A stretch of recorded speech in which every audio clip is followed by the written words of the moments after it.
Fala, Liberto! Eu sou o Luiz Liberato e falo aqui do Fraguismo, movimento voluntarista, e hoje eu trouxe um ponto para vocês. Será que o Bitcoin tem um padrão que se repete todo o ciclo? E não estou falando de tempo, não estou falando de um indicador específico, o RSI, nada. Simplesmente um padrão de linha de tendência de baixa que ele vem respeitando todos os ciclos desde o seu lançamento. Então, gostou do conteúdo? Depois deixa um like, compartilha e comenta o que você achou dessa análise. Abri aqui o gráfico do Bitcoin versus dólar, né? E uma coisa interessante é que ele repete esse padrão em vários ciclos. Eu tracei aqui uma linha de tendência de baixa, né? Como é que eu fiz isso? Eu conectei dois topos. Então, aqui é o topo cíclico, né, que ele bateu ali por volta de 126 mil dólares, e aqui o topo intermediário. Né? E aí, quando ele fez essa formação desse topo intermediário, né, essa queda que ele teve, essa primeira grande queda, ela fez um topo, um fundo intermediário. E aí, esse fundo intermediário, para verificar como marcar ele, é o fundo que leva após o rompimento desse fundo intermediário, leva ao fundo técnico, que é a linha do topo anterior, né, do fechamento do topo anterior.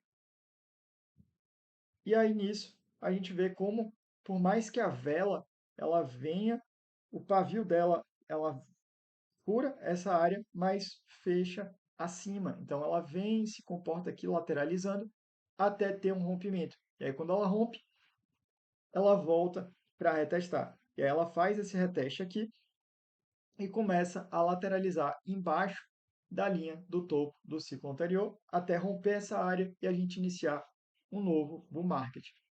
Olha o ciclo anterior. Então, puxando aqui o ciclo anterior, o comportamento é bem interessante. A mesma dinâmica. Topo, topo intermediário, e aí ela, quando rompe esse fundo intermediário aqui, entrega uma queda, a segunda queda, é uma queda que vai até ali o fundo técnico, o pavio viola esse fundo técnico, mas os corpos das velas respeitam essa região, fica lateralizando até a gente ter um rompimento. E aí ele rompe, volta para retestar e lateraliza aqui embaixo do topo do ciclo anterior até ter o rompimento, e aí a gente volta à estrutura do bull market. Puxando para o outro ciclo, a mesma dinâmica. Opa, pulei o ciclozão aqui. Então a gente vê aqui o topo, né, do ciclo, o topo intermediário. Esse ciclo aqui ele é bem atípico, porque ele lateralizou bastante tempo aqui, né, a gente não teve aquelas movimentações formando um fundo tão claro, né, que nem esse aqui. E aí o que eu percebi é que a queda que faz chegar até o fundo técnico é uma queda que ela rompe essa esse fundo, essa média aqui, né, que você pode ver, e ela leva até o fundo do ciclo anterior. Esse ciclo aqui ele não respeitou essa dinâmica também, porque ele não veio tocar aqui, ele sustentou acima, né? Então ele sustentou acima, aí teve o rompimento, o reteste e aí voltou. E aqui o primeiro ciclo que a gente vai analisar, peguei o topo do ciclo anterior, né? Peguei o topo desse ciclo, criei uma linha, né, onde o reteste, o segundo topo, não é essa região. O segundo topo, na verdade, ele veio nesse toque, né, esse toque aqui, porque a partir dessa quebra desse fundo aqui, onde ele veio várias vezes aqui e respeitou, ele chegou no fundo, no topo do ciclo anterior. Então aqui a gente consegue cravar, né, que é o fundo técnico, e aí ele veio, rompeu, e aí lateralizou aqui até voltar ao bull market. Pode ser um pouco até difícil de você entender o padrão, então eu pedi para o chat GBT sintetizar essas informações. GBT, não GPT, porque PT não entra aqui em casa, né? Essa é uma palavra que a gente não fala aqui, e para não atrair mais energias, né? A gente já sabe o quanto isso destrói tudo que passa. Então, basicamente, eu pedi para sintetizar. Olha como o padrão ele acontece, tá? Esses itens aqui de cima, todos são recorrentes em todo ciclo. Primeira queda forte, topo intermediário, segunda queda livre, fundo técnico e rompimento da linha de tendência de baixa. Apenas no ciclo de 2013 não teve um reteste nessa linha após o rompimento. E nos dois primeiros ciclos, né, 2013 e 2017, não teve um reteste do fundo. Isso dá para explicar porque a angulação está se tornando menor. Então fica cada vez. Eu vou mostrar isso aqui no gráfico, que fica mais didático. Esse ângulo aqui, ele está se tornando mais agudo, né? Ele está se tornando menor. Então, do topo até o fundo técnico, né, tá mais rápido. Está sendo uma queda em menor quantidade de tempo, mesmo sendo uma queda menor em porcentagem, porque o ativo ele está tendo uma variação menor. Então, como ela está ficando mais inclinada, quando ela volta para retestar, o reteste já é embaixo dessa zona formada. Então, isso aconteceu nos últimos dois ciclos, né? O fundo real, né, que foi o fundo que ele veio, foi abaixo do fundo técnico. Já nos outros ciclos, como o ângulo é maior, o reteste ele vem aqui até superior ao fundo técnico que se formou nessa faixa. Tá? Então, isso aqui foi algo que eu vi com o ativo amadurecendo, ele começou a ter esse comportamento. E outra coisa é que o corpo, né, do topo semanal, ele, ele foi respeitado no fundo técnico, né? O único que teve uma situação um pouco diferente foi o de 2017, onde ele não chegou nem a tocar o corpo da vela do topo do ciclo anterior, né? Então, por exemplo, aqui, ó, o topo do corpo aqui do ciclo anterior, quando a gente vê, ele não chegou nem a tocar. Então, se a gente se prendesse a essa análise, a gente talvez esperaria chegar nesse fundo e nunca teria entrado no ativo, né? Então, é bom sempre a gente ter um pouco de olhar com os olhos mais atentos, mas nos últimos ciclos a gente tem visto esse padrão ficar cada vez mais claro. Outra coisa que pode acontecer, muitos ativos maduros, ele tem um segundo reteste na linha de tendência. É uma certeza? Não, não teve isso historicamente em nenhum momento. Então, essa fase aqui que a gente está abaixo do topo do ciclo anterior é um excelente momento para o Bitcoin. Provavelmente lateralize aqui por um tempo maior, até a gente ter esse rompimento e uma confirmação na volta do bull market. Então, a gente está bem perto aí de terminar essa sangria com base nessa análise. Tá? Olhando todos esses dados, deixa eu ver se ficou faltando alguma informação. Cadê?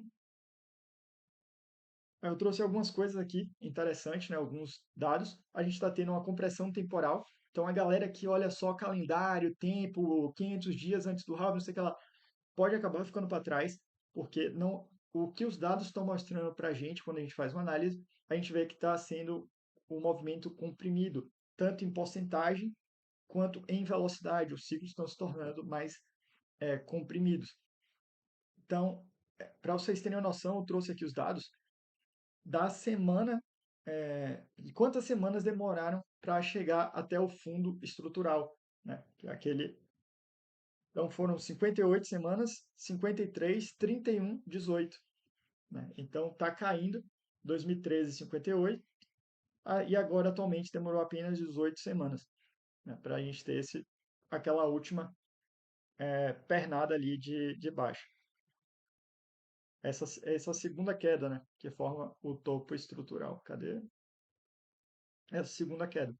Então, as quedas, por mais que elas estejam estão parecendo serem muito violentas, né? Porque a porcentagem dessa queda está diminuindo e também o tempo que ela leva para bater o topo do ciclo anterior também foi bem mais curto do que os outros momentos. Ah, outra questão também, né, é a questão da intensidade, né, que, como eu falei, está diminuindo. Né? A segunda queda, ela teve em 2013 75% de queda e no ciclo atual 38% de queda. E uma coisa interessante é que eu fiz uma trigonometria, né? Como é que eu fiz isso? Basicamente, eu peguei as linhas, né, para fazer uma análise dos triângulos. Então, eu notei que esse ângulo aqui, tá? Que é o ângulo que diz a queda, a velocidade da queda, ele está diminuindo. Então, do topo ao fundo, né, eu tracei aqui essa linha para fazer esse triângulo. E aí, quando a gente olha esse ângulo, ele está diminuindo em relação aos ciclos anteriores.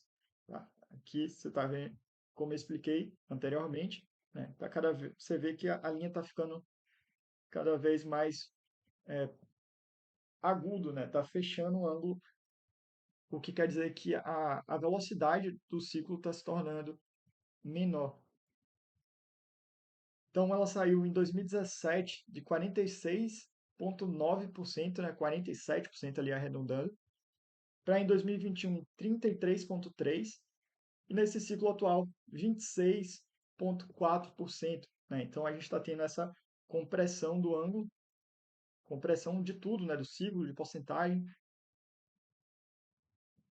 Qual a estruturação, então, que eu notei, né? O topo do ciclo ele vem a primeira queda, faz um fundo intermediário, último topo antes da segunda queda, aí a segunda queda livre, aí forma o fundo estrutural, rompe a linha de tendência de baixa, faz o reteste e depois uma lateralização e inicia o bull market. Olhando isso, eu tenho algumas hipóteses sobre, tá? Esse aqui é um gráfico da volatilidade em Bitcoin. Quando a gente olha assim, né, parece que é um gráfico, um ativo que tem muita volatilidade. Só que quando a gente olha para o todo, a gente nota uma outra coisa. O ativo vem diminuindo a volatilidade. E por que isso está acontecendo? O Bitcoin ele foi criado para ser um padrão monetário, para ser um meio de troca. E isso está acontecendo, só que não acontece do dia para a noite, é aos poucos. E tem motivos para isso acontecer aos poucos. Todos os ativos da história eles tiveram um caminho para se tornar o bem que é usado para você fazer troca. O primeiro ponto é ele ser um ativo colecionável. Então, você juntou ali uma moedinha de coleção, uma carta da Copa do Mundo, né? E aí várias pessoas começam a colecionar esse ativo e aí começam a trocar entre si. E aí, através dessa troca, que é a especulação do preço, né, qual é o preço ideal que esse bem tem, que vai variar de cada pessoa, né, cada pessoa ela atribui um valor para um ativo, e aí vai ter nesse mercado de investimento, pessoas querendo especular no preço. E aí depois disso, o ativo ele passa, caso ele tenha boas características, a ser usado como reserva de valor. Então a gente está nessa transição de investimento para reserva de valor, ou tesouro, ou poupança, um ativo que você guarde para o futuro, porque você tem a noção que as propriedades dele são melhores para preservar o suor do seu trabalho, seu tempo, seu esforço, né, seus recursos.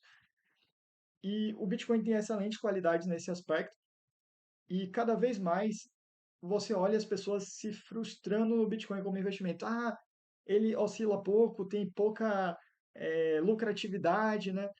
E isso vai expulsando as pessoas que estão pensando no curto prazo, né? Que são os investidores, especuladores, que vão para meme coins, que vão para altcoins, vão para empresas e principalmente nesse ciclo foram para IA, né? Então, essa é a mentalidade do ativo. O ativo ele está chegando nesse momento onde ele não está se tornando tão atrativo como investimento.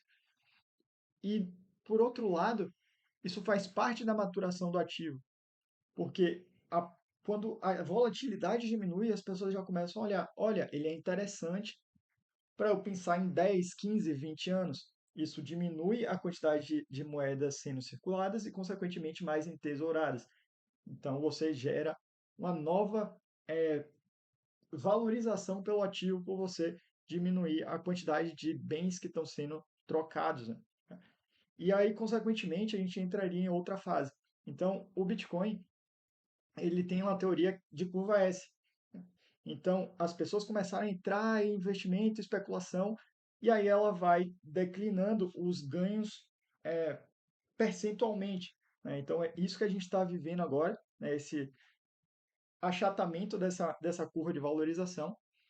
Só que minha tese é que o Bitcoin, na verdade, ele não tem só a função de investimento, ele tem outras funções. E toda vez que ele começa a entrar em outra função, ele inicia uma outra curva S. É como se tivesse uma curva S conectada a uma outra curva S. E com essa próxima curva S que vai vir, é o uso como reserva de valor. Então, países que hoje eles têm muito em cofre de, por exemplo, ouro, algo que tenha uma característica muito parecida com o Bitcoin. Ele não paga dividendos, ele não te dá uma rentabilidade mensal, né? Porém, é um ativo que você sabe que ele é escasso, então você consegue, ele é limitado e tem várias outras características que são superiores ao ouro. Quem quer dar uma olhada e entender mais sobre essa evolução monetária, dá uma olhada no livro A Origem do Dinheiro, de Karl Menger, e a teoria sobre a regressão econômica de Mises. Tá? E aí, basicamente, ele está entrando nessa fase de reserva, onde ele vai começar a drenar capital de uma reserva menos eficiente, no caso, o ouro, né? É uma dessas reservas. Ou imóveis também, que é muito usado hoje como reserva de valor, né? Pessoas colocam dinheiro ali para não perder poder de compra pela impressão de dinheiro que os estados executam.